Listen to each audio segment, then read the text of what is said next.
Hi guys, എല്ലാവർക്കും Abhishree home വേൾഡിലേക്ക് സ്വാഗതം. ഇന്ന് ഞാൻ പറയാൻ വന്നിരിക്കുന്നത് വെള്ളക്കാന്താരിയുടെയും പച്ചക്കാന്താരിയുടെയും ഗുണങ്ങളും വെണ്മയുമാണ്.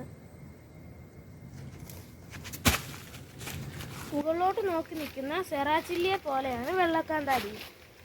വളരെ ഔഷധ ഗുണവും ഉള്ള നല്ല എരിവും ഉള്ള കാന്താരി ഇനമാണ് വെള്ളക്കാന്താരി. കൊളസ്ട്രോൾ നിയന്ത്രിക്കാനും ശരീരഭാരം കുറയ്ക്കാനും ദഹനം കൂട്ടാനും ഉപയോഗിക്കുന്ന ഒരു കാന്താരി ഇനമാണ് വെള്ളക്കാന്താരി. നാടൻ വിഭവങ്ങളിലും ധാരാളമായി ഉപയോഗിച്ചു വരുന്ന കാന്താരിയാണ് വെള്ളക്കാന്താരി. ഇനി നമുക്ക് വെള്ളക്കാന്താരിയും പച്ചക്കാന്താരിയും തമ്മിലുള്ള വ്യത്യാസം നമുക്ക് മനസ്സിലാക്കാം. വെള്ളക്കാന്താരിയേക്കാൾ പച്ചക്കാന്താരിക്ക് മുരടിപ്പ് കൂടുതലാണ്. നിങ്ങൾക്കിപ്പോൾ കണ്ടാലേ മനസ്സിലാവും ഏതാണ് മുരടിപ്പ് കൂടുതലെന്നും കുറവെന്നും. വെള്ളക്കാന്താരിയേക്കാൾ പച്ചക്കാന്താരിക്ക് മുരടിപ്പ് കൂടാൻ സാധ്യത വളരെ കൂടുതലാണ്. എന്ത് വലിയ കാന്താരി എന്നാണ് ഒരു മുളകിൽ തന്നെ ഇത്രയും കാന്താരിയാണ്.